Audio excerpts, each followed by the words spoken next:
Our goal here is to use our B2B to de-anonymize website visitors so we know who's looking at our website. We're capturing that information, generating personalized videos, and then sending them out in a 3-step email sequence. I'm going to just walk through how we set it up because a few people have scheduled time in my calendar, so I figured it's just easier to do one for everyone.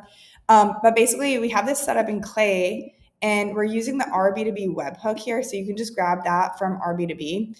And then this sends all of the information that RB2B can capture about website visitors directly into Clay. And then from here, I just broke these up into columns because I like looking at it. Like you don't need to do this, but it also helps identify where there isn't data and just get a high level picture of what's going on. So we're taking the data from the webhook and mapping it, from here into email, first name, job title, company name, website URL, so we can see this. And then we're using this enrichment that Clay built with SendSpark to take this data and send it into SendSpark to generate personalized videos. So what that looks like is this. You can see we have a campaign set up where we have one video that I recorded using the placeholder word watermelon. That kind of just says, hey, thanks for checking out the website, and offers a little teaser of SendSpark. I'll play it for you now. Hey, Watermelon. Thanks for taking a look at SendSpark. Here is a quick video to show you some of the superpowers that we've built in for sales outreach and marketing automation. Like many video platforms, I'm not going to play the whole demo, but I just want to show you an idea of how we're doing that little personalized intro, and then we're showing a demo. Because again, remember, these are people that maybe don't know a ton about SendSpark. They've just been to our website once. So we have this set up. We're using voice coding to automatically replace watermelon with a viewer's first name. And then we also customize this share page. So there's a little bit of personalization here. It's going to say, hey, first name. We have other variables that can be supported. And then I'm pushing people to either sign up for a SendSpark account or book a demo and this isn't just my calendar, it's the whole team calendar. So we have this going. And then you can see some of the videos that have been generated. So obviously not saying watermelon, we are saying people's names. Hey, Meta. Thanks for taking a look at SendSpark. Here is... Hey, Kyle. Thanks for taking a look at SendSpark. Here is a quick video and you can see these are coming in like all of the time because as people visit the website, our B2B is identifying them and then just pushing them into this Clay automation. So we have the webhook, we have the data, we have the SendSpark video. Last step, we're adding them to the sequence in SmartLead.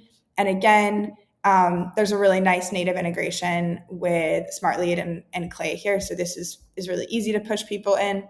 The way we have it set up, I'll show you. We have a 3-step campaign. So email 1 is just like, awesome, see you on our website.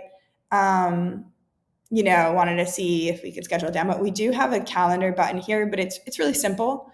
The second email is the one with the video.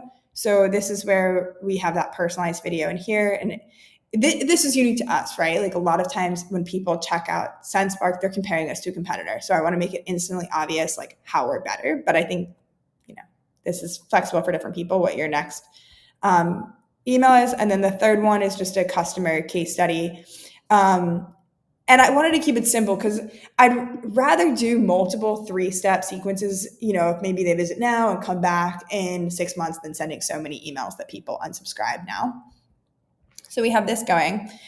We've been running this for a couple weeks now, so I'll show you the results. And keep in mind, this is like the first campaign we set up here. So I think we could definitely optimize the subject line and change a few things. But even then, when you look at the data, you can see we have those 3 steps. And open rate, I think, could be higher. That's where I'd want to play with the subject line for sure.